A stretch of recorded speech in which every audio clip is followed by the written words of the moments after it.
Hello friends, কেমন আছেন আপনারা? নারকেল তেল এবং সাবান এমন একটা জিনিস যা প্রতিটা বাড়িতেই ব্যবহার করা হয়, কিন্তু আপনারা কি জানেন এগুলিকে ফ্যাক্টরিতে কি করে তৈরি করা হয়? আজকের ভিডিওতে আমি আপনাদেরকে নারকেল তেল ও সাবান কি করে তৈরি করা হয় এই সম্পূর্ণ প্রসেস দেখাবো। সুতরাং ভিডিওটি খুবই ইনফরমেটিভ ও ইন্টারেস্টিং হতে চলেছে, তাই সম্পূর্ণ ভিডিওটি দেখার অনুরোধ রইল। আর চ্যানেলে যদি নতুন বন্ধু হয়ে থাকেন তাহলে চ্যানেলটিকে সাবস্ক্রাইব করে পাশে থাকা বেল আইকনটি অন করে দিন। তো চলুন শুরু করা যাক। নারকেল তেল ফ্যাক্টরি প্রসেস। নারকেল তেল শুধুমাত্র চুলে লাগানোর জন্য ব্যবহার করা হয় না, নারকেল তেল বিভিন্ন জায়গায় ভোজ্য তেল হিসাবে ব্যবহার করা হয়। দক্ষিণ ভারতের রাজ্যগুলোতে নারকেল তেল খাবারে খুবই অধিক পরিমাণে ব্যবহার করা হয়, তাই নারকেল তেল তৈরি করার সময় অনেক সাবধানতা অবলম্বন করা হয়। এতে কোনো রকমের কেমিক্যাল মেশানো হয় না, যেটা স্বাস্থ্যের জন্য ক্ষতিকারক হবে। সর্বপ্রথম নারকেলের বড় বড় বাগান থেকে নারকেল গাছ থেকে নারকেল পেড়ে নেওয়া হয়, তারপর নৌকার সাহায্যে ফ্যাক্টরি পর্যন্ত পৌঁছানো হয়। তারপর নারকেল ছাড়িয়ে খোসা আলাদা করে নেওয়া হয়। এই খোসা দিয়ে পরবর্তী সময়ে দড়ি ও অন্যান্য শৌখিন জিনিস তৈরি করা হয়। এরপর নারকেলের উপর ফুটো করে নারকেলের পানি আলাদা করা হয় ও নারকেলের শাঁস আলাদা জায়গাতে পাঠিয়ে দেওয়া হয়। এবার নারকেলের উপরে শক্ত লেয়ার ওয়ার্কাররা ছিলে পরিষ্কার করে ফেলে, আর এই শাঁসকে 3টে আলাদা আলাদা ইউনিটে ধুয়ে ফেলা হয়। এগুলি সম্পূর্ণ ফ্রেশ থাকে।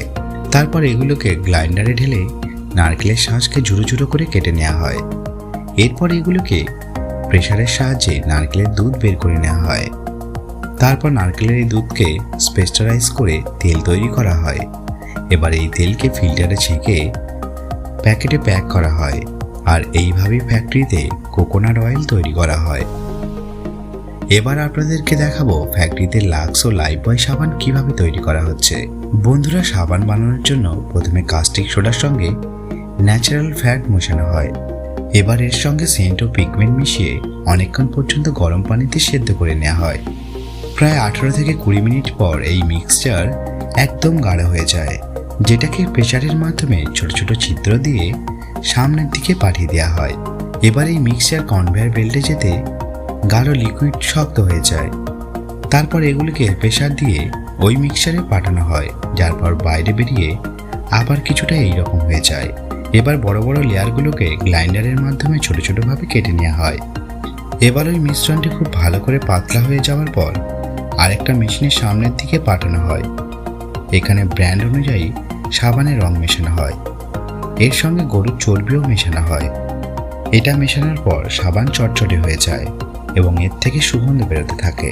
এবার এই মিক্সচারকে 15 মিনিট পর্যন্ত মেশানো হয়। তারপর মিক্সচারকে একটি খাঁচার মধ্যে কম্প্রেস করা হয়। এখান থেকেই সাবানের লম্বা লম্বা আকার বাইরে বেরিয়ে আসে। এবার একটি কাটার মেশিন বড় বড় সাবানগুলোকে ছোট ছোট আকারে কেটে দেয়। আগেকার দিনে এই কাজ হাতের সাহায্যে করা হতো, এখন এই কাজ বড় বড় মেশিনে এমনভাবে করা হচ্ছে। এবার সাবান সঠিক আকারে কেটে নেওয়ার পর কোম্পানির ব্র্যান্ডিং লাগিয়ে দেওয়া হয়।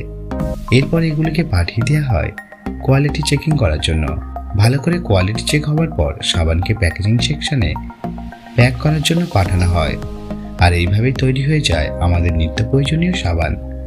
তো বন্ধুরা, আজকের ভিডিওটি আপনাদের কেমন লেগেছে তা অবশ্যই কমেন্ট করে জানাবেন।